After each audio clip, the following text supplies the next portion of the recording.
ने क्लास 6 के एनसीईआरटी इतिहास का अध्याय 1 क्या, कब, कहां और कैसे पढ़ा हुआ था और उसके ऑब्जेक्टिव्स भी बताए थे। आज हम लोग अध्याय 2 पढ़ेंगे। दोस्तों, आज हम लोग क्लास 6 के एनसीईआरटी इतिहास का अध्याय 2 आरंभिक मानव की खोज में का पूरा अध्याय पढ़ने वाले हैं। तुषार की रेल यात्रा। तुषार अपने रिश्तेदार की शादी में दिल्ली से चेन्नई जा रहा था। रेल में उसे खिड़की वाली सीट मिल गई, जहां से वह बाहर का नजारा देखने में मग्न हो गया। तेज दौड़ती गाड़ी से उसने देखा कि पेड़ पौधों, घर, खेत खलिहान बड़ी तेजी से पीछे की ओर छूटते चले जा रहे थे। दोस्तों, हम लोग अक्सर रेलगाड़ी में बैठते हैं तो हम खिड़की से देखते हैं कि पेड़ पौधे, घर, खेत खलिहान बड़ी तेजी से पीछे छूटकर चले जा रहे हैं, पर ऐसा नहीं होता। हम लोग, ये रेलगाड़ी ही आगे बढ़ रही होती है और हम लोगों को ऐसा महसूस होता है कि पेड़ पौधे, घर ये सभी पीछे छूट रहे हैं। तभी उसके चाचा ने उसके कंधे पर हाथ रखकर कहा, पता है, लोगों ने मात्र 150 साल पहले रेल की यात्रा करनी शुरू की थी, बस तो इसके कुछ दशक बाद आई। तुषार सोचने लगा कि जब लोगों के पास आने जाने के लिए तेज रफ्तार वाली सवारियां नहीं थी तो क्या वे यात्रा नहीं करते थे? क्या वे अपनी सारी जिंदगी एक ही जगह पर बिता दिया करते थे? नहीं, ऐसी बात नहीं है। तुषार की रेल यात्रा, आज हम तुषार के ही क्वेश्चंस का आंसर इस अध्याय के माध्यम से जानेंगे। आरंभिक मानव, आखिर वे इधर उधर क्यों घूमते थे? यानी कि जो पहले के जो आदमी आरंभिक मानव थे वे इधर उधर क्यों घूमते थे? हम उन लोगों के बारे में जानते हैं जो इस उपमहाद्वीप में 20 लाख साल पहले रहा करते थे। आज हम उन्हें आखेटक यानी कि शिकारी, खाद्य संग्राहक यानी कि जमा करने वाले, भोजन का संग्रह करने वाले यानी कि शिकार करके भोजन को संग्रह करने वाले के नाम से जानते हैं। भोजन का इंतजाम करने की विधि के आधार पर उन्हें इस नाम से पुकारा जाता है। यानी कि उनको इस नाम से क्यों पुकारा जाता है? क्योंकि वे भोजन करने की इंतजाम की विधि के आधार पर ही उन्हें ये नाम दिया गया है, आखेटक, खाद्य संग्राहक, यानी वे शिकारी जो भोजन का संग्रह करते हैं। आमतौर पर खाने के लिए वे जंगली जानवरों का शिकार करते थे, मछलियां और चिड़िया पकड़ते थे, फल मूल के दाने, पौधे, पत्तियां, अंडे इकट्ठा किया करते थे। हमारे उपमहाद्वीप जैसे गर्म देशों में पेड़ पौधों की अनगिनत, यानी कि आप इस पेज में जान चुके हैं कि आरंभिक मानव के भोजन का स्रोत क्या था, आखिर वे क्या क्या खाते थे। एक बार फिर से रिपीट करते हैं। जानवरों का शिकार करते थे, मछलियां और चिड़िया पकड़ते थे, फल मूल, दाने, पौधे, पत्तियां, अंडे इकट्ठा करते थे। आगे बढ़ते हैं। अनगिनत प्रजातियां मिलती है, इसलिए पेड़ पौधे से मिलने वाले खाद्य पदार्थ भोजन के अत्यंत महत्वपूर्ण स्रोत थे। यानी भोजन का सोर्स क्या था उस टाइम? पेड़ पौधों से मिलने वाले खाद्य पदार्थ। आजकल भी भोजन का स्रोत लगभग यही है, लेकिन यह सब कर पाना बिल्कुल आसान नहीं था। ऐसे कई जानवर हैं जो हमसे तेज भाग सकते हैं और बहुत से जानवर हमसे ज्यादा ताकतवर भी होते हैं। जानवरों की शिकार, चिड़िया या मछलियां पकड़ने के लिए बड़ा सतर्क और जागरूक और तेज होना पड़ता है। पेड़ पौधे से खाना जुटाने के लिए यह जानना जरूरी है कि कौन से पेड़ पौधे खाने योग्य होते हैं, क्योंकि कई तरह के पौधे विषैले भी होते हैं, यानी जहरीले होते हैं जो हमें नुकसान पहुंचा सकते हैं। साथ ही फलों के पकने के समय की जानकारी भी होना बहुत जरूरी है। ऐसे समुदाय में रहने वाले बच्चों का ज्ञान और गुणों का वर्णन करो। यानी कि जो इस समुदाय में रहते थे उनके पास, उन बच्चों में क्या गुण हो सकते हैं। तो पिछले पेज में हमने जो ये सब गुण पढ़ा, बड़ा सतर्क, जागरूक और तेज होना पड़ता है, ये सभी गुण हो सकते हैं। क्या तुम में भी ऐसे गुण और ज्ञान है? यानी कि क्या तुम में भी ऐसे गुण ज्ञान है? क्या तुम भी तेज हो, सतर्क हो? आखेटक, खाद्य संग्राहक, इसके बारे में हम पिछले भी जान सकते हैं। वे शिकारी वर्ग जो भोजन का संग्रह किया करते थे। समुदाय के लोगों को एक जगह से दूसरी जगह पर घूमते रहने के पीछे कम से कम 4 कारण हो सकते हैं। यानी कि जो आखेटक, खाद्य संग्राहक, यानी कि पहले के जो लोग हुआ करते थे वे एक जगह से दूसरी जगह क्यों घूमते थे? आजकल हम क्यों घूमते एक जगह से दूसरी जगह? नई नई जगहों को देखने के लिए हमारे मन में उत्सुकता पैदा होती है कि आखिर वहां कैसे होता था, नई संस्कृति, कई कारण होते हैं जिसकी वजह से आज हम इधर से उधर, एक जगह से दूसरी जगह पूरा विश्व का भ्रमण करते हैं। तो क्या उस जमाने में क्या वजह थी? क्या उस जमाने में यही वजह थी? तो देखते हैं 4 कारण यहाँ पर दिए गए हैं। पहला कारण क्या है? पहला कारण यह है कि अगर वे एक ही जगह पर ज्यादा दिनों तक रहते तो आसपास के पौधों, फलों, जानवरों को खाकर समाप्त कर देते। यानी कि पहला कारण यह है कि अगर वे एक ही जगह पर ज्यादा दिनों तक रहेंगे तो वहां पे जो पौधे, फल, ये सभी फल सभी जानवरों को खाकर समाप्त कर देते, इसलिए उन्हें भोजन की तलाश में दूसरे जगहों पर जाना पड़ता था। यानी कि पहला कारण क्या था? वे भोजन की तलाश, यानी भोजन की तलाश में वे एक जगह से दूसरी जगह जाते थे, जो कि सीमित साधन है और उसी में हम लोगों को जीना है, उन लोगों को जीना पड़ता था। सो वे इधर से उधर, एक जगह से दूसरी जगह, एक जगह का भोजन खत्म होने पर वे एक जगह से दूसरी जगह जाते रहते थे। दूसरा कारण यह कि जानवर अपने शिकार के लिए या फिर हिरण और मवेशी अपना चारा ढूंढने के लिए, यानी कि जो जानवर हुआ करते थे उस समय, आज भी ऐसा होता है, लेकिन उस समय भी जो जानवर हुआ करते थे वे शिकार के लिए और हिरण और मवेशी अपना चारा ढूंढने के लिए यानी चरने के लिए एक जगह से दूसरी जगह जाया करते थे। इसलिए इन जानवरों का शिकार करने वाले लोग, यानी इन जानवरों के शिकार करने वाले लोग,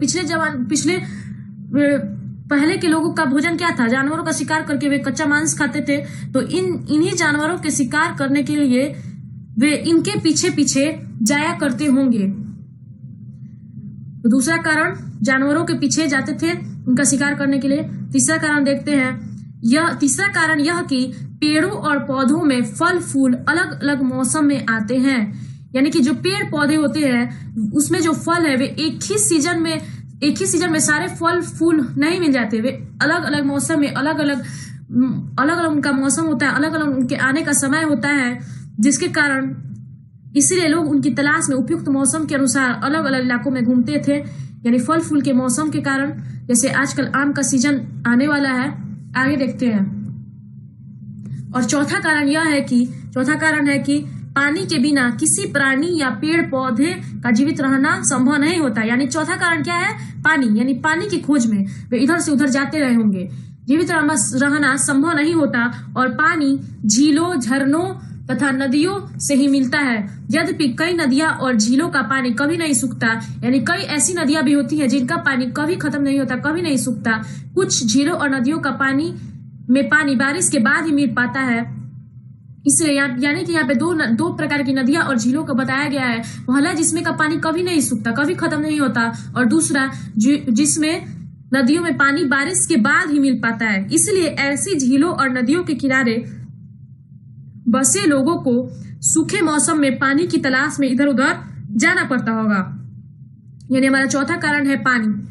इसके अलावा लोग अपने नाते रिश्तेदारों या मित्रों से मिलने भी जाया करते होंगे, जैसे आज भी लोग जाते हैं। उसी प्रकार यहाँ अनुमान लगाया गया है कि उस टाइम में भी नाते रिश्तेदार और मित्रों से मिलने इधर उधर लोग जाया करते थे। यहाँ पर स्मरण रखना जरूरी है कि ये सभी लोग पैदल यात्रा किया करते थे। यानी कि उस समय कोई भी जो यातायात के साधन थे वे नहीं हुआ करते थे, वे लोग हमेशा पैदल यात्रा ही किया करते थे, जिसके कारण उन्हें कई समय लग जाता होगा, जाने में बहुत समय लगता होगा।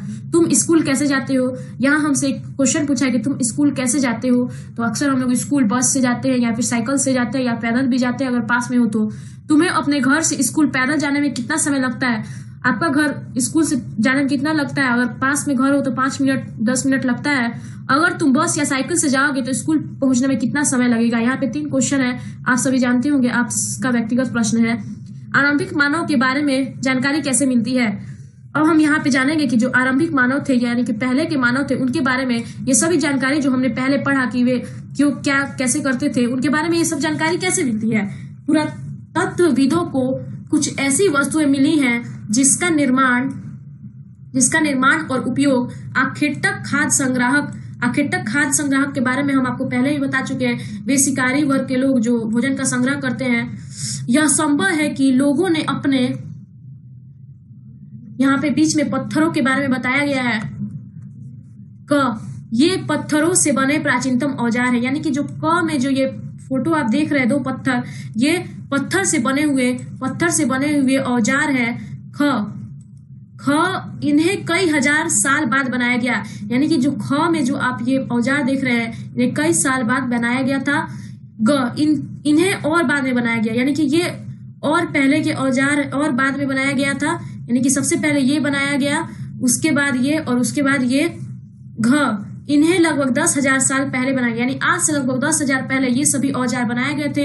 अंग या गुटिका प्राकृतिक पत्थर है, यानी कि ये कोई बनाया हुआ पत्थर नहीं है, जो ये प्राकृतिक रूप में, जैसे गुटिका प्राकृतिक यानी कि भगवान द्वारा ही बनाए हुए ये पत्थर हैं। आगे देखते हैं हम लोग। काम के लिए लोगों ने अपने काम के लिए पत्थरों, लकड़ियों और हड्डियों के औजार बनाए हो, यानी कि किसने, तो लोगों ने अपने काम के लिए पत्थरों, लकड़ियों और हड्डियों के औजार, किस चीज के औजार, पत्थरों, हड्डियों और हड्डियों के औजार बनाए हो। इनमें से पत्थर के औजार आज भी बचे हैं, यानी कि जो लकड़ियों और हड्डियों के औजार है वे सभी नष्ट हो चुके हैं, और जो पत्थर के औजार है वे आज भी बचे हुए हैं। यहाँ पत्थरों के औजारों के कुछ उपयोग बताए गए हैं।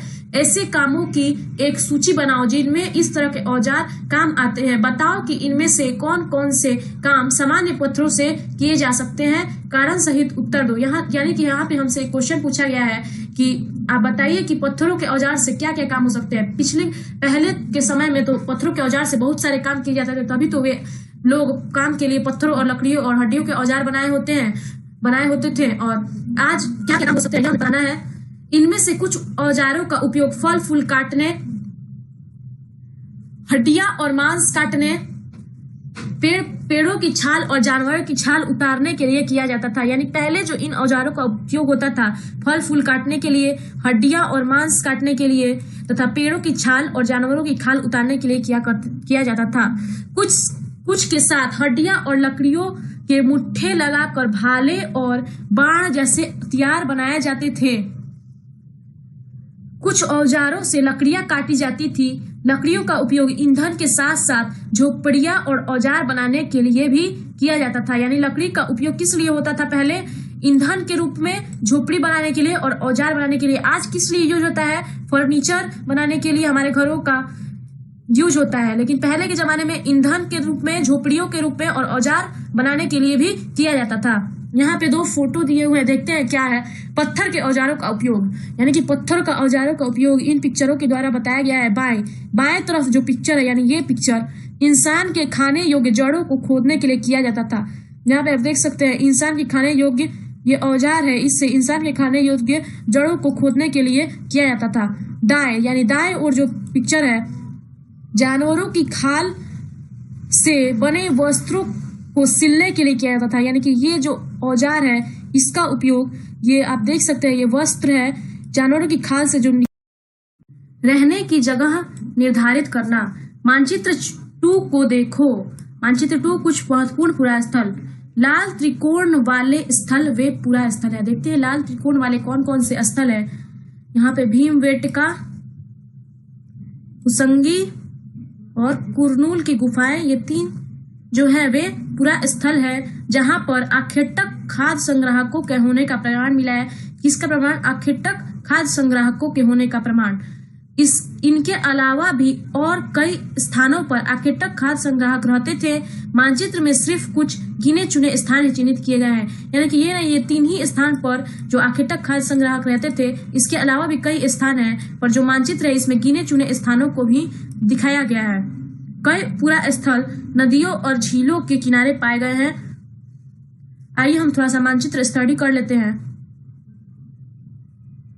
यहाँ पे जो त्रिकोण वाला पूरा पाषाणिक पूरा स्थल, यह तो हम देख ही चुके हैं। ब्लू से 9 पाषाणिक पूरा स्थल, ये देखते हैं कि कौन कौन से हैं।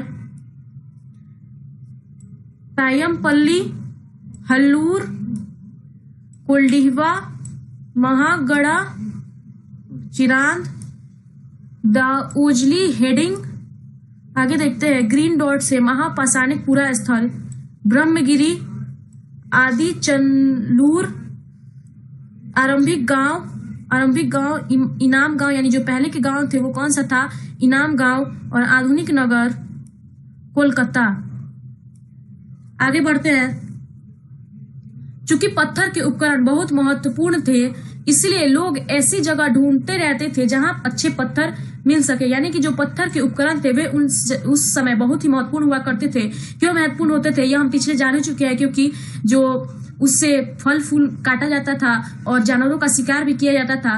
और छालों को की काम भी, छालों से वस्त्र बनाने का काम भी पत्थर के उपकरण से ही हुआ करते थे। इसलिए लोग ऐसी जगह ढूंढते रहते थे जहां अच्छे पत्थर मिल सके। जहां लोग पत्थरों से औजार बनाते थे उन स्थलों को उद्योग स्थल कहते हैं। यानी किन स्थलों को उद्योग स्थल कहते हैं? जहां लोग पत्थरों से औजार बनाते थे उन स्थलों को उद्योग स्थल कहते हैं। हमें इन उद्योग स्थलों के बारे में जानकारी कैसे मिलती है? यानी कि हमें इन उद्योग स्थलों के बारे में जानकारी कैसे मिली, देखते हैं। आमतौर पर हमें ऐसी जगहों पर पत्थर के बड़े बड़े टुकड़े मिलते हैं और ऐसे उपकरण मिलते हैं जिन्हें लोग इन स्थलों पर छोड़ गए होंगे क्योंकि वे ठीक नहीं बने होंगे। साथ ही औजार बनाने के बाद पत्थरों के टूटे फूटे टुकड़े भी इन्हीं स्थलों पर मिले हैं। यानी हमें कैसे पता चला कि वे जगह उद्योग स्थल थे? क्योंकि वहां से पत्थर के बड़े बड़े टुकड़े मिले हैं और ऐसे उपकरण मिले हैं जिन्हें वे लोगों को छोड़ गए हैं वहां पर क्योंकि वे ठीक नहीं बने थे। साथ ही औजार बनाने के बाद पत्थरों के टूटे फूटे टुकड़े भी इन्हीं स्थलों पर मिलते हैं। कभी कभी लोग इन स्थलों पर कुछ ज्यादा समय तक रहा करते थे।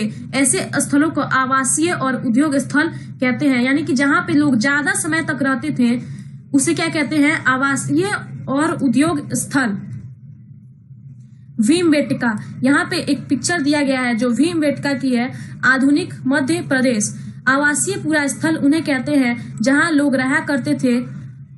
इनमें गुफाओं और कंदराओं जैसे वे स्थल होते हैं जिन्हें यहाँ दर्शाया गया है। जिन्हें लोग इन गुफाओं में इसलिए रहते थे क्योंकि उन्हें बारिश, धूप और हवाओं से राहत मिलती थी। आजकल हम लोग घरों में क्यों रहते हैं? इसलिए वे लोग उस टाइम में घर नहीं हुआ करते थे, घर नहीं बनाए जाते थे, इसलिए वे लोग गुफा में ही रहते थे जो प्राकृतिक रूप से बने बनाए मिलते थे। इन गुफाओं में रहते थे क्योंकि यहाँ बारिश, धूप और हवाओं से राहत मिलती थी। ऐसी प्राकृतिक गुफाएं विंध्य और दक्कन के पर्वतीय इलाकों में मिलते हैं जो नर्मदा घाटी के पास है। क्या तुम बता सकते हो कि रहने के लिए लोगों ने यह जगह क्यों चुनी होगी? बिल्कुल बता सकते हैं, क्योंकि बारिश, धूप और हवाओं से बचने के लिए। और नर्मदा घाटी के पास इसलिए चुनी होगी कि नदियों के रास्ते से व्यापार करने में सुगम होता है और अधिक से अधिक समय नदी के किनारे ही बसती है। आगे देखते हैं। अगर तुम्हें अपने निवास स्थान के बारे में बताना पड़े तो तुम इनमें से कौन सा नाम चुनोगे? यानी कि अगर आपको, वे लोग तो किस नाम से जानते थे?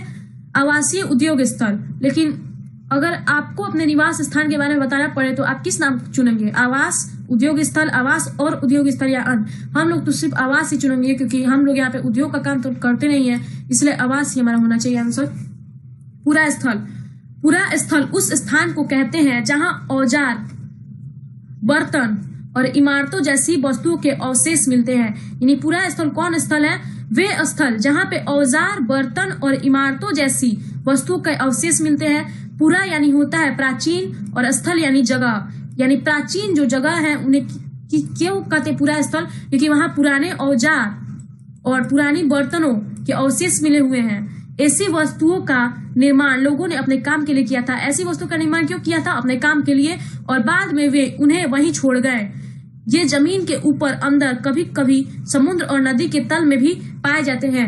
इन पूरा स्थलों के बारे में आपको अगले अध्याय में बताया जाएगा। यानी अगले अध्याय में हमें पूरा स्थलों के बारे में विस्तृत तरीके से पढ़ने का मौका मिलेगा जो हम अगले वीडियो में पढ़ेंगे। चलिए आगे बढ़ते हैं।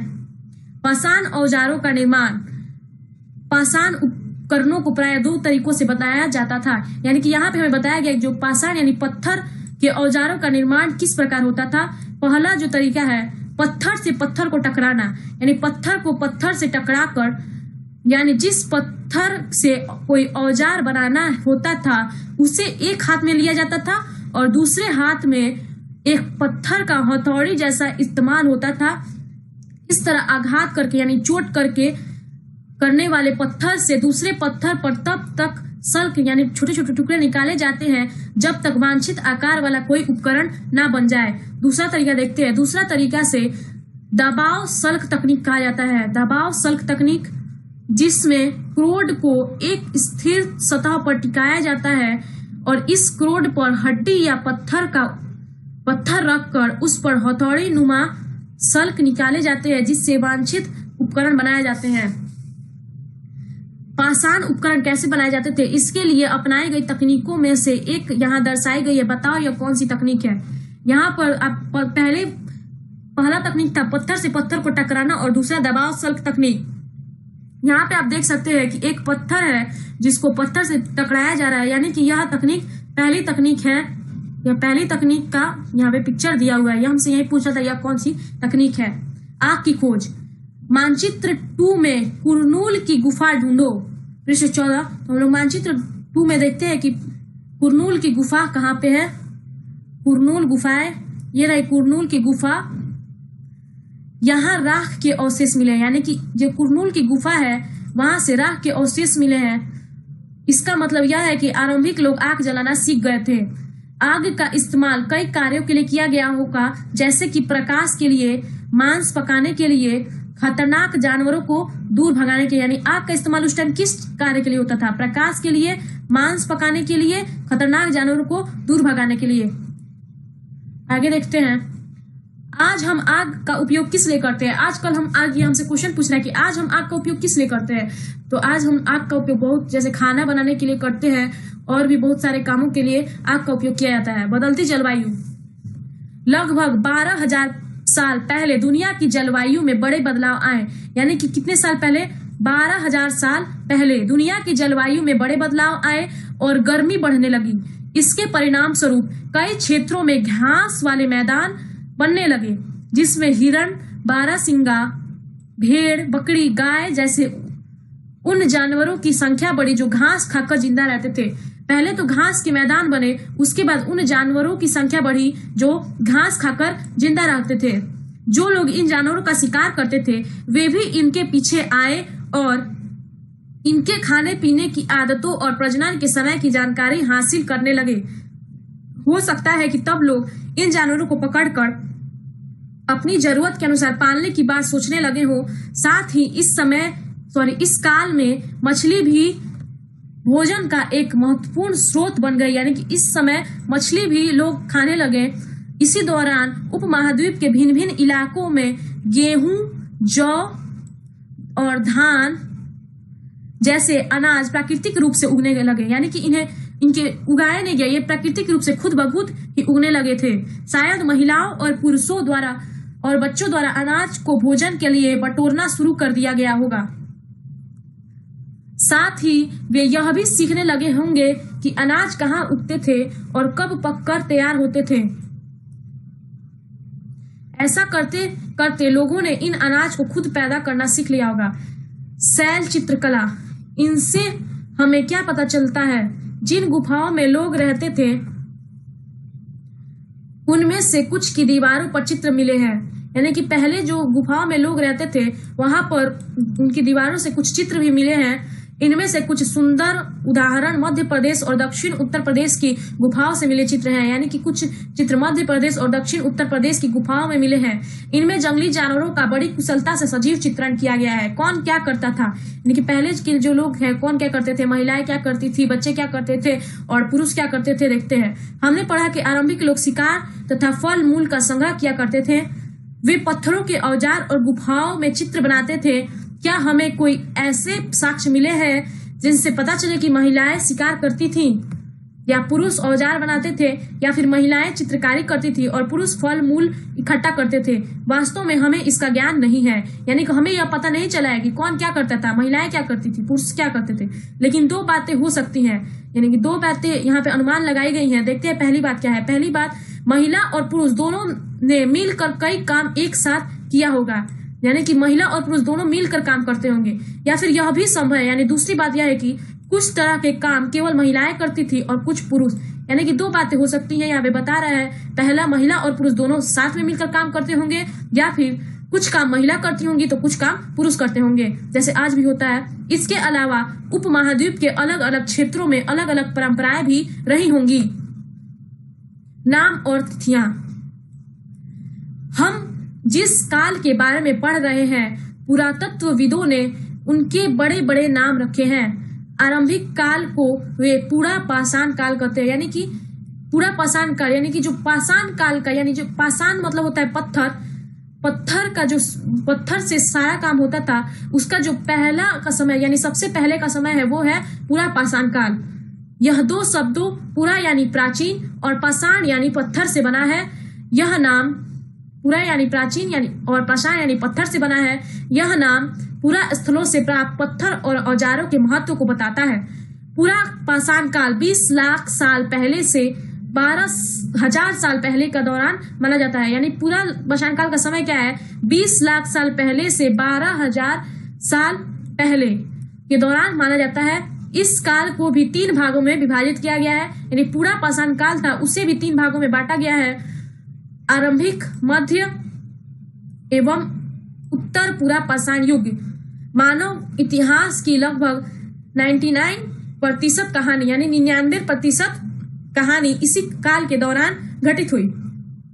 यानी जो पहले मानव की इतिहास था उसकी लगभग 99% कहानी इसी काल से घटी हुई थी। किस काल से? पूरा पाषाण काल से।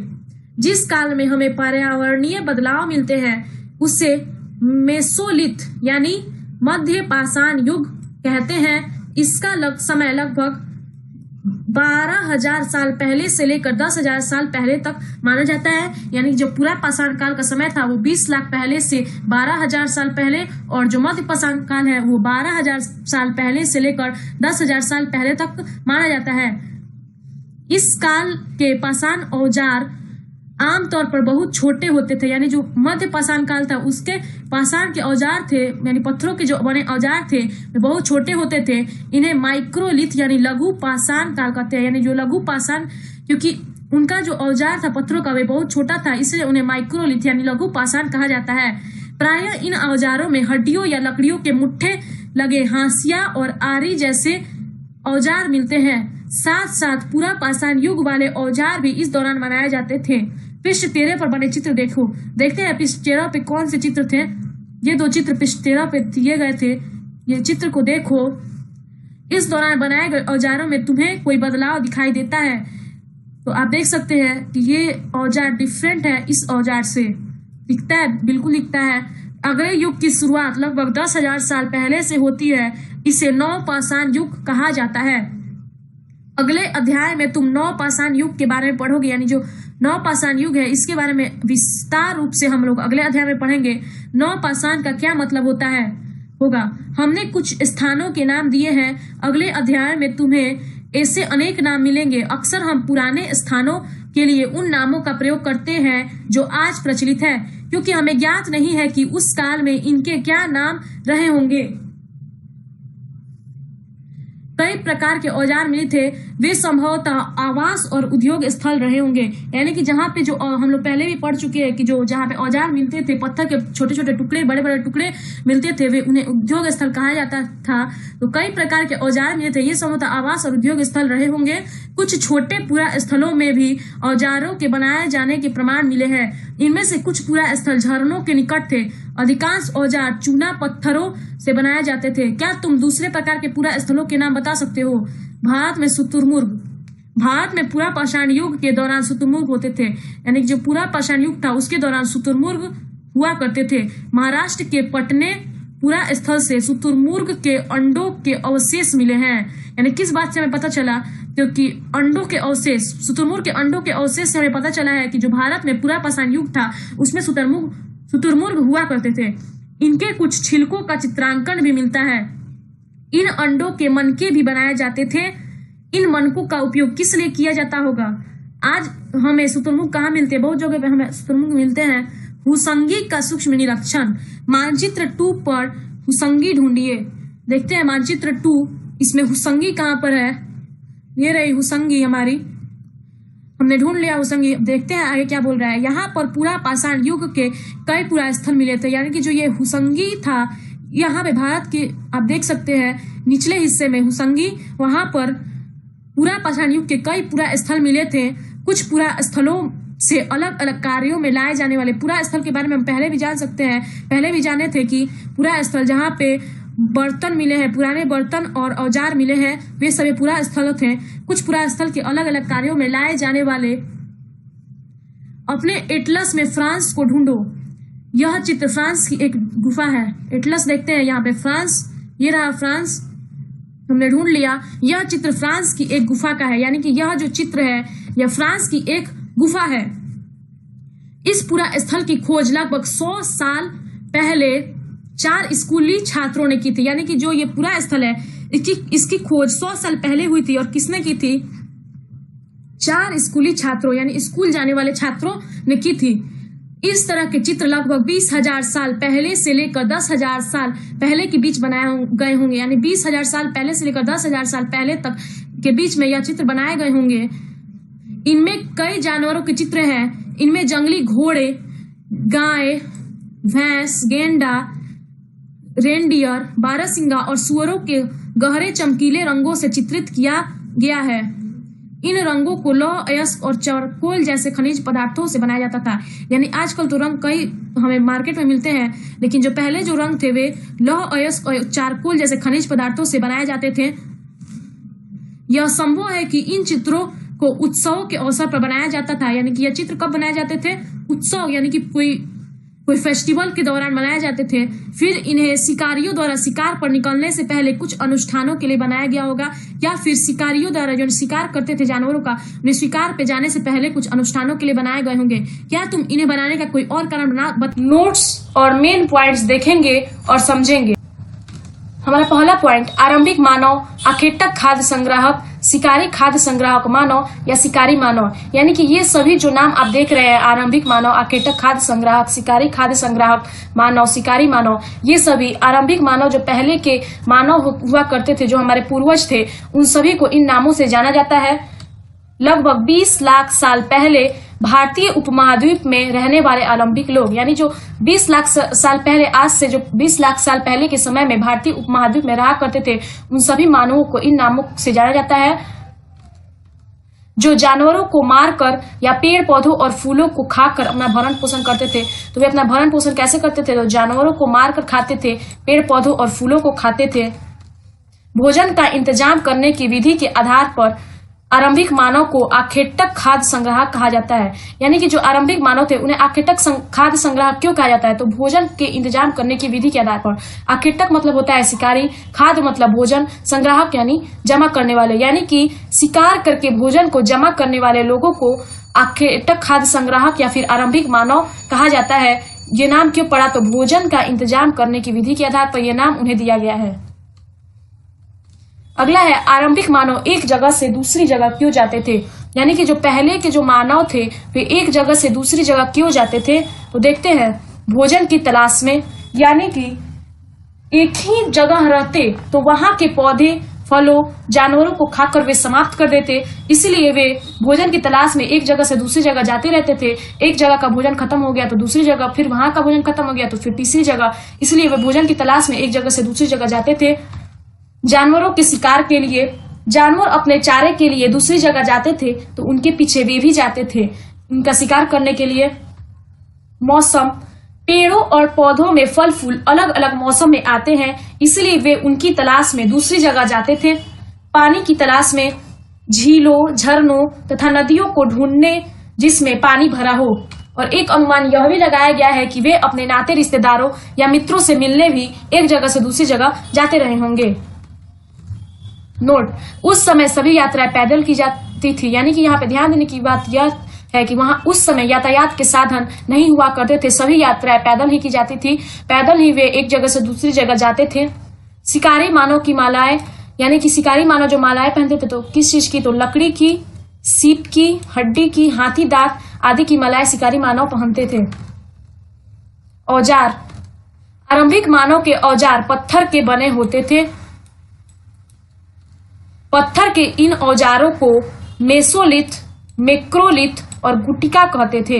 यानी कि जो आरंभिक मानव जो औजार, जो हथियार का इस्तेमाल करते थे वे पत्थर के बने होते थे। पत्थर के इन औजारों को मेसोलिथ, माइक्रोलिथ और गुटिका कहते थे। औजारों का उपयोग, यानी कि जो आदि मानव जो पत्थरों से औजार बनाते थे वे उस औजारों का उपयोग किन कामों के लिए करते थे? फल फूल काटने, हड्डियां या मांस काटने, पेड़ों की छाल और जानवरों की खाल उतारने के लिए। यानी कि फल फूल को काटने, हड्डियां या मांस काटने के लिए, पेड़ों की छाल और जानवरों की खाल उतारने के लिए, इंसान के खाने योग्य जड़ों को खोदने के लिए, जानवरों की खाल से बने वस्त्रों को सिलने के लिए आदि कामों के लिए आदि मानव औजारों का उपयोग करते थे। पाषाण औजारों का निर्माण, यानी कि जो पाषाण मतलब होता है पत्थर, औजार मतलब हथियार, यानी कि वे पत्थर से औजारों को निर्माण करते कैसे थे, कैसे बनाते थे, पत्थर को औजारों के रूप में कैसे बनाते थे। इसके लिए दो तकनीक थी। पहला, पत्थर से पत्थर को टकराना, यानी वे पत्थर को पत्थर से टकरा कर औजार बनाते थे, कैसे आगे देखेंगे। और दूसरा, दबाव सल्क तकनीक, यानी एक तकनीक थी उस समय औजार बनाने की जिसे दबाव सल्क तकनीक कहा जाता है। पहला, पत्थर से पत्थर को टकराना, जिस पत्थर से कोई औजार बनाना होता है उसे एक हाथ में लिया जाता है और दूसरे हाथ से एक पत्थर का हथौड़े जैसा इस्तेमाल होता है।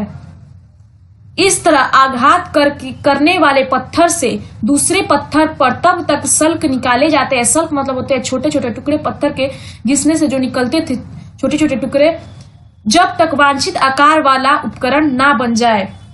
अगला है दबाव सल्क तकनीक। आरंभिक मानव द्वारा पत्थर से औजार बनाने की तकनीक। इसमें क्रोड को एक स्थिर जगह पर टिकाया जाता है और इस क्रोड पर हड्डी या पत्थर, यानी हड्डी से औजार बनाना हो तो हड्डी और पत्थर से औजार बनाना हो तो पत्थर रखकर उस पर हथौड़ी नुमा, यानी हथौड़े जैसे पत्थर से सल्क निकाले जाते थे, यानी सल्क मतलब छोटे छोटे टुकड़े निकाले जाते थे जिससे वांछित उपकरण बनाए जाते हैं। पूरा स्थल, पूरा मतलब होता है प्राचीन, स्थल मतलब जगह, यानी कि जो पूरा प्राचीन जगह थे उन्हें पूरा स्थल के नाम से हम जान सकते हैं। वे स्थान जहां शिकारी खाद्य संग्राहक के बारे में हम पहले ही बता चुके हैं। शिकारी खाद्य संग्राहक मतलब शिकार करके भोजन का संग्रह करने वाले मानव के पाए जाने के अवशेष मिले हैं, यानी कि वे जगह जहां पे अवशेष मिला है कि वहां पे शिकारी खाद्य संग्राहक मानव रहते थे या फिर काम करते थे, तो वे सभी स्थल पूरा स्थल के नाम से जाने जाते हैं। आवासीय पूरा स्थल, आवासीय मतलब होता है आवासीय, आवास से बना है। आवास मतलब घर यानी रहने का स्थान, पूरा स्थल यानी प्राचीन जगह। वे स्थल जहां पर आरंभिक मानव रहा करते थे, यानी कि जहां पे आरंभिक मानव रहते थे उसे आवासीय पूरा स्थल कहते हैं, और जहां से हमें उनके रहने का निशान मिला है उसे पूरा स्थल कहते हैं। अगला है उद्योग स्थल, जहां पर लोग पत्थर से औजार बनाते थे, यानी कि वे जगह जहां पर आरंभिक मानव पत्थर से औजार बनाते थे उन्हें उद्योग स्थल कहा जाता है। आग की खोज, आरंभिक मानव ने आग की खोज की जिसने उनके लिए प्रकाश, मांस को पकाने और जंगली जानवरों को भगाने का काम किया। यानी वे आग का इस्तेमाल किस किस के लिए करते थे, तो प्रकाश के लिए, मांस को पकाने के लिए, जंगली जानवरों को भगाने के लिए। कुरनूल की गुफा, इस स्थल पर राख के कुछ अवशेष मिले हैं, यानी कि राख, आग जलाने पर, आग लकड़ी को जलाने पर जो राख मिलते हैं उसका अवशेष कुरनूल की गुफा से मिले हैं। इसका अर्थ यह है कि, जिसका अर्थ इतिहासकारों ने लगाया है कि आरंभिक लोगों ने आग जलाना सीख लिया था। बदलती जलवायु, लगभग 12,000 साल पहले दुनिया की जलवायु गर्म होने लगी जिसके कारण घास वाले मैदान बने, जिससे हिरन, बारहसिंगा, भेड़, बकरी जैसे घास खाने वाले जानवरों की संख्या बढ़ी। यानी कब, तो 12,000 साल पहले दुनिया की जलवायु गर्म होने लगी जिससे घास वाले मैदान बने, घास आए तो फिर घास को खाने वाले जानवर भी आए जैसे हिरन, बारहसिंगा, भेड़, बकरी आदि। पाषाण काल, पाषाण मतलब होता है पत्थर और काल मतलब समय, यानी कि पत्थर का समय, पत्थर की गुफा, यानी पत्थर के समय में जो पाषाण काल में थे वे गुफाएं जो होती थी वे पत्थर की होती थी, औजार जो होते थे वे भी पत्थर के होते थे, आभूषण जो होते थे वे भी पत्थर के ही होते थे, इसलिए इतिहासकारों ने इसका नाम पाषाण काल रखा है। पाषाण काल, पूरा पाषाण काल, पाषाण काल को 3 भागों में बांटा गया है। पहला है पूरा पाषाण काल, पूरा मतलब प्राचीन, पाषाण मतलब पत्थर, काल मतलब समय, यानी प्राचीन पत्थर का समय जो पाषाण काल का आरंभिक चरण था उसे पूरा पाषाण काल कहते हैं। दूसरा है मध्य पाषाण काल, यानी पाषाण काल के जो बीच का समय था, मध्य पाषाण, मध्य मतलब बीच, पाषाण मतलब पत्थर, काल मतलब समय, यानी बीच के पत्थर का समय। और अंतिम नव पाषाण काल, नव मतलब नया पत्थर का, नया पत्थर का जो समय। पूरा पाषाण काल को भी 3 भागों में रखकर इसको पढ़ा जाता है। पहला आरंभिक पूरा पाषाण काल, मध्य पूरा पाषाण काल और उत्तर पूरा पाषाण काल। पूरा पाषाण काल। पृथ्वी पर मानव जीवन के मिलने लगभग 20 लाख साल पहले। यहाँ पे हम सोच सकते हैं यानी कि पृथ्वी पर मानव जीवन कब मिले थे, तो 20 लाख साल पहले आज से करीब मिले थे। तो तब से लेकर 12,000 साल पहले यानी आज से 12,000 साल पहले तक के समय को पूरा पाषाण काल की श्रेणी में रखा जाता है। मानव इतिहास की 99% कहानी यानी कि मानव इतिहास की जो 99% कहानी थी इसी काल के दौरान, किस काल के दौरान, तो पूरा पाषाण काल के दौरान ही घटित हुई थी।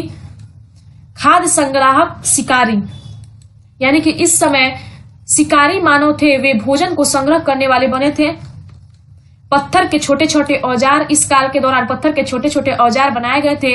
आग का आविष्कार हुआ था परंतु प्रयोग से परिचित नहीं थे। प्रथम चित्रकारी भीमबेटका में, और पहली चित्रकारी भी की गई थी पूरा पाषाण काल में, जो कि भीमबेटका में की गई थी। मध्य पाषाण काल लगभग 12,000 साल पहले से 10,000 साल पहले तक का समय, यानी आज से करीबन 12,000 साल पहले से 10,000 साल पहले तक का समय मध्य पाषाण काल की श्रेणी में रखा गया है। पाए जाने वाले पत्थर के औजारों को माइक्रोलिथ अथवा लघु पाषाण कहते हैं, क्योंकि ये पत्थर बहुत ही छोटे होते थे। पर्यावरणीय बदलाव, इस काल में पर्यावरणीय बदलाव आए, बहुत गर्म होने लगी जलवायु, औजारों में लकड़ी का इस्तेमाल होने लगा। पशुपालन आरंभ हुआ, लोग पशु को पालने लगे। गेहूं, जौ, मंडुआ अनाज उगना।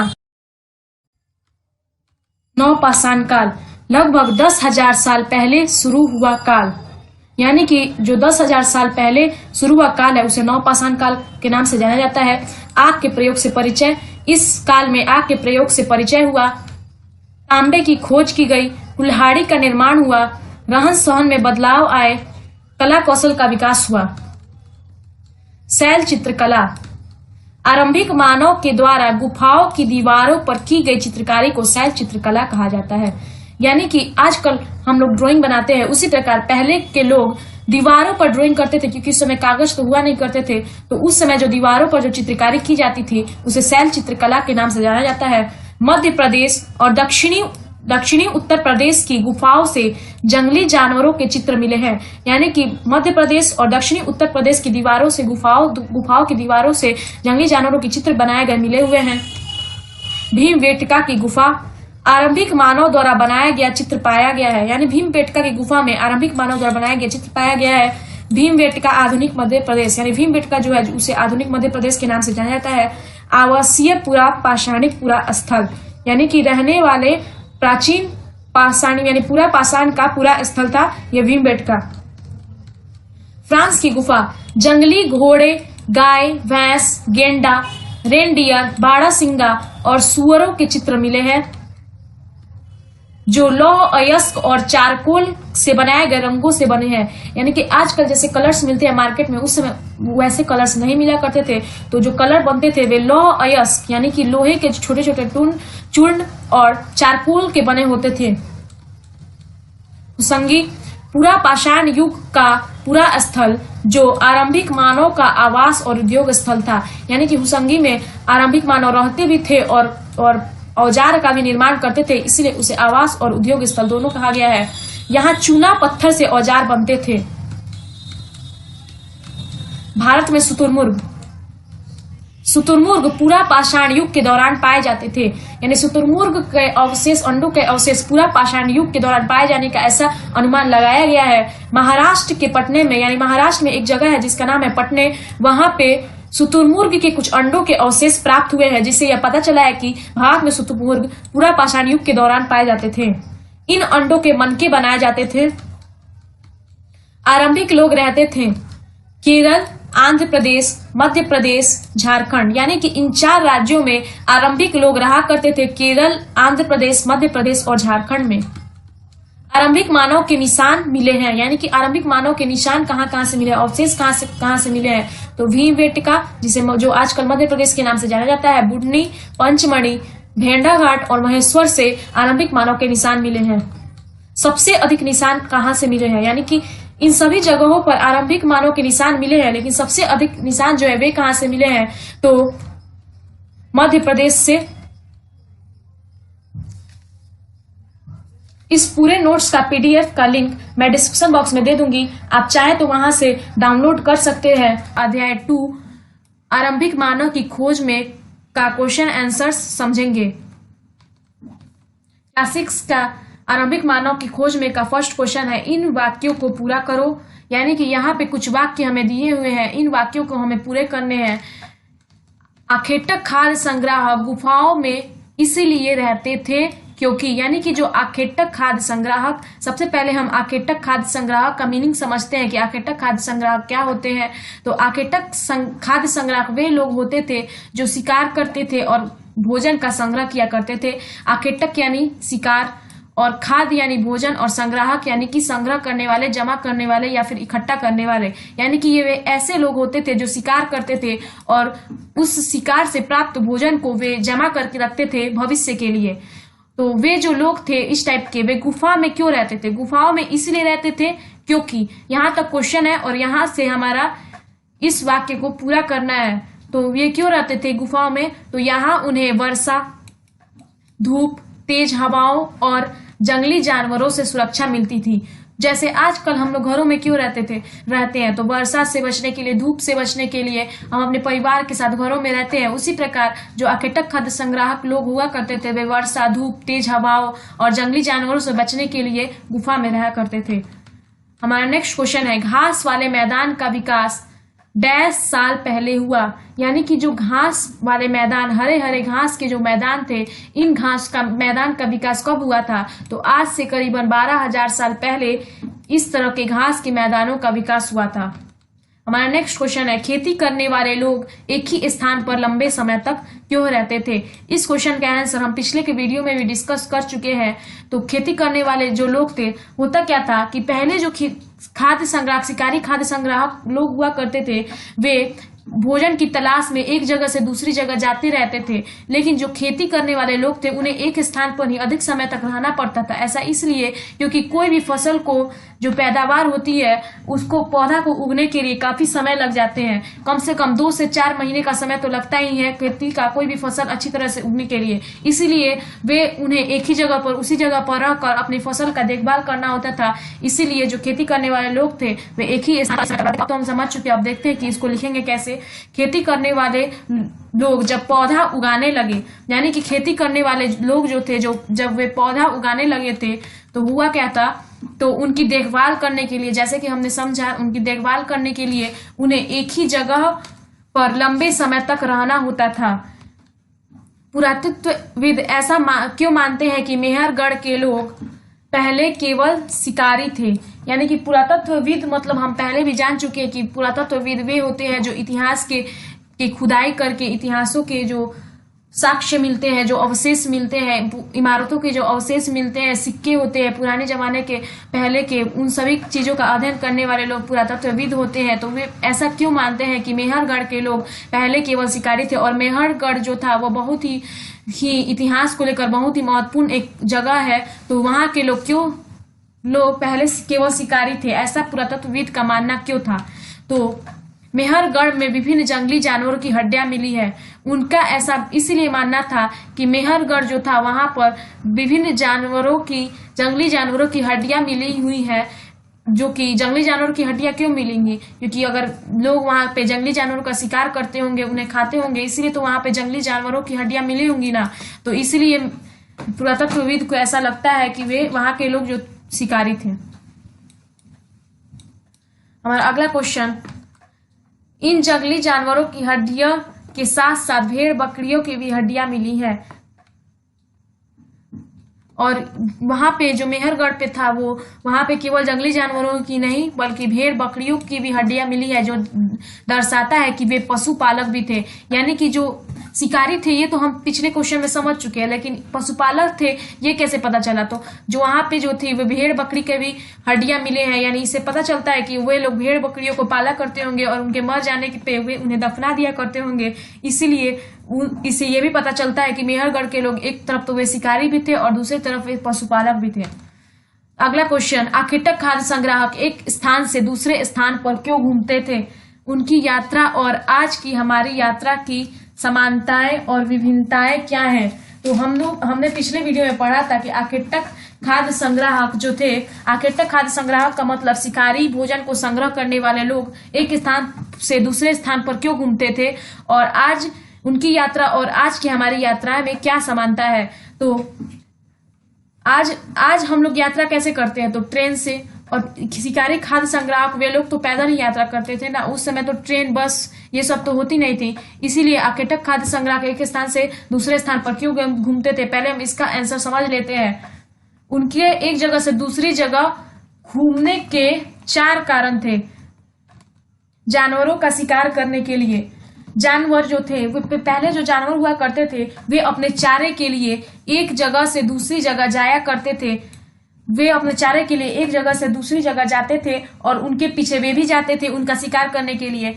तो सबसे पहला कारण यह था कि जानवरों का शिकार। सबसे पहले तो वे आखेटक खाद्य संग्राहक जो लोग थे वे शिकार करके अपना भोजन प्राप्त करते थे और उसी भोजन को वो खाते थे और उसका संग्रह भी करके रखते थे। तो जानवरों का शिकार करने के लिए वे एक स्थान से दूसरी स्थान जाते थे। जैसे कि मान लीजिए कि एक जगह पे वे रहे और वहां के सारे जानवर समाप्त हो गए तो दूसरी जगह उन्हें जाना ही पड़ता था। दूसरा था आसपास के पौधों में फलों के समाप्त होने पर नए पौधों के तलाश के लिए, यानी कि भोजन की तलाश में हम शॉर्ट में बोल सकते हैं। एक ही जगह वे रहे तो एक जगह पर वहां के फलों पौधों जानवरों को खाकर समाप्त कर देते। इसलिए आसपास के पौधों में फलों के समाप्त होने पर मान लीजिए वो एक जगह पर रहे और वहां पे जितने भी फल थे वे सारे समाप्त हो गए तो उन्हें दूसरे जगह पे दूसरे फलों की तलाश के लिए उन्हें दूसरे जगह पर जाना पड़ता था। हमारा नेक्स्ट पॉइंट है, विभिन्न प्रकार के फल विभिन्न मौसम में आते हैं, इसलिए वे मौसम के अनुसार स्थान बदलते हैं। यानी कि अगला जो कारण था वो था उनका मौसम। पेड़ों और पौधों में फल फूल अलग अलग मौसम में आते हैं, इसलिए वे उनकी तलाश में एक जगह से दूसरी जगह जाते रहते थे। और चौथा कारण है पानी की तलाश में, जो कि बेहद ही महत्वपूर्ण कारण है। झीलों, झरनों, नदियों को ढूंढने जिसमें पानी भरा हो। दोस्तों क्या होता है ना, झील और नदी 2 प्रकार की होती है।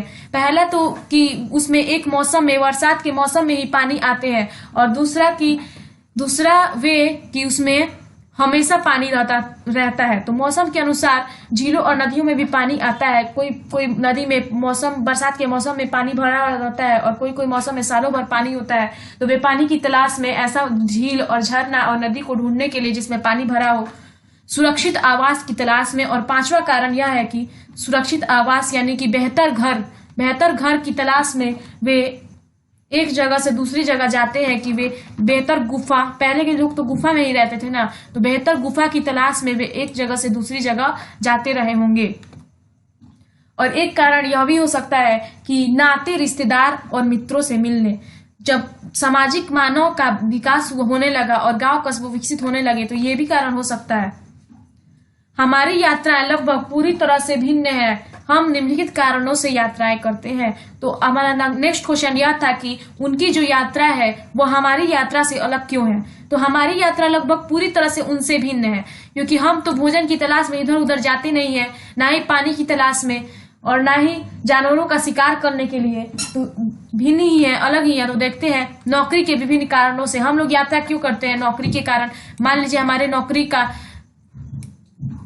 लीजिए कि हमारी नौकरी में हमारा एक जगह से दूसरी जगह पे ट्रांसफर हो गया, तो नौकरी के कारणों से हमें एक जगह से दूसरी जगह यात्रा करना पड़ता है। दूसरा, व्यवसाय के विभिन्न कारणों से हो सकता है कि हमारे बिजनेस में कई कारण होते हैं जिसके वजह से हमें एक शहर से दूसरी जगह बिजनेस करने के लिए जाना पड़ता है। विद्यालय या दफ्तर जाने के लिए और या फिर हम स्कूल जाने के लिए एक जगह से दूसरी जगह जाते हैं। विभिन्न दर्शनीय स्थल पर घूमने के लिए या फिर कोई मंदिर मस्जिद में घूमने के लिए हम जा सकते हैं। अपने रिश्तेदारों से मिलने के लिए, और आजकल भी हम अपने रिश्तेदारों से मिलने के लिए यात्रा करते हैं। आखेटक खाद्य संग्राहक आग का उपयोग किन किन चीजों के लिए करते थे। क्या तुम आज आग का उपयोग इनमें से किसी चीज के लिए करोगे। यानी कि जो शिकारी वर्ग के लोग थे वे आग का उपयोग किस किस चीज के लिए करते थे। तो आखेटक खाद्य संग्राहक आग का उपयोग प्रकाश के लिए, रात के समय जंगली जानवरों को दूर भगाने के लिए, कच्चे फल सब्जियों और मांस पकाने के लिए करते थे। यानी कि जो आखेटक शिकारी वर्ग के लोग थे वे आग का उपयोग प्रकाश के लिए, लाइट के लिए, रात के समय जंगली जानवरों को दूर भगाने के लिए, जो जंगली जानवर थे वे आग से डरा करते थे, जिसके कारण वे रात के समय जंगली जानवरों को दूर भगाने के लिए उसका प्रयोग करते थे। कच्चे फल और सब्जी और मांस को पकाने के लिए किया करते थे। तो अब हम देखते हैं कि आजकल हम आग का उपयोग किसके लिए करते हैं। तो इनमें से फल, सब्जियों, मांस को पकाने के लिए हम आज आग का उपयोग भी करते हैं।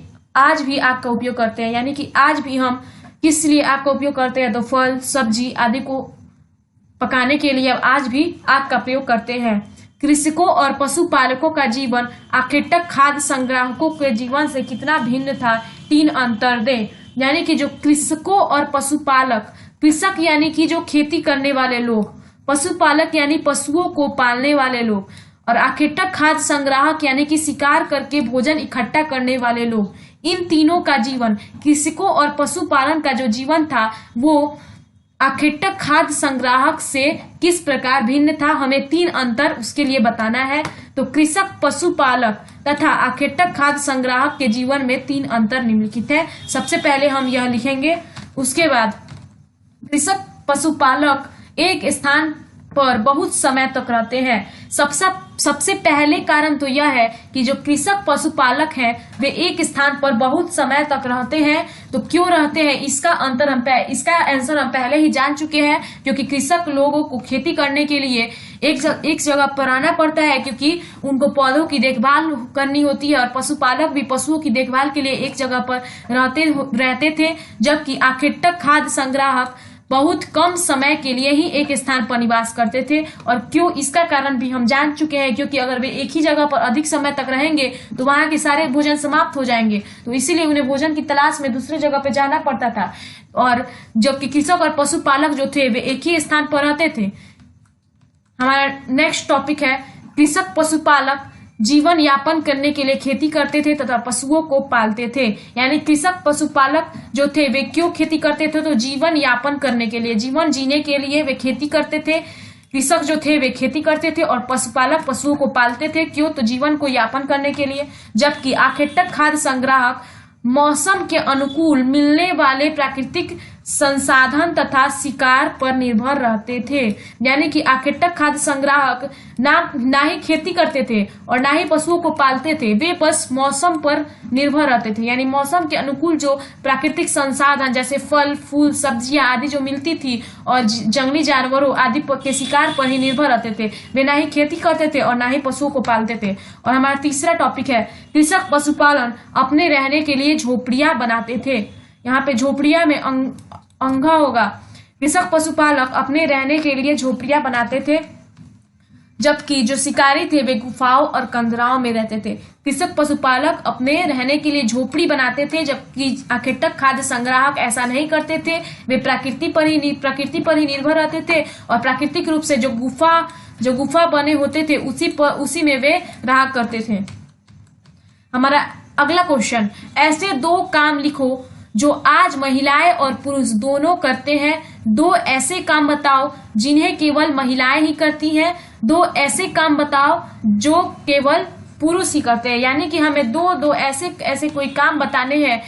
2 काम ऐसे बताने हैं जो महिलाएं और पुरुष दोनों करते हैं। 2 ऐसे जो केवल महिलाएं करती हैं और 2 ऐसे जो केवल पुरुष ही करते हैं। तो देखते हैं इसका आंसर। निम्नलिखित कार्य जो आज महिलाएं और पुरुष दोनों करते हैं। सबसे पहले हम देखते हैं कि वे कार्य जो महिला और पुरुष दोनों करते हैं, तो कार, स्कूटर, साइकिल आदि चलाना। तो जो कार होता है, स्कूटर, साइकिल आदि पुरुष और महिलाएं दोनों चलाती हैं। व्यापार या दफ्तरों में काम करना, व्यापार और दफ्तरों में भी महिला और पुरुष दोनों कार्य करते हैं।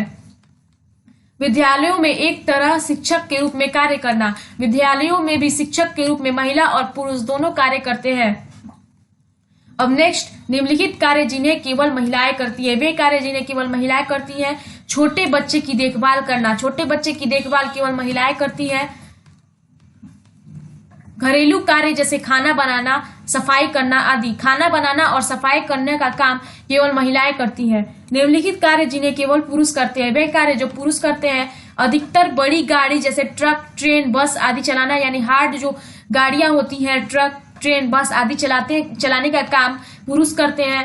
और घरों में की पुताई करना और लकड़ी के सामान बनाने का कार्य, और जो घरों की पुताई पेंटर और कारपेंटर का काम जो है वे पुरुष ही करते हैं। और आज के वीडियो में बस इतना ही। आशा करती हूँ कि आपको आज का हमारा ज्ञान अच्छा लगा होगा। कोई डाउट हो तो कमेंट करके पूछ सकते हैं। तो मिलते हैं अगले वीडियो में एक नए ज्ञान के साथ, और इस चैनल को सब्सक्राइब जरूर कीजिएगा। Thanks for watching.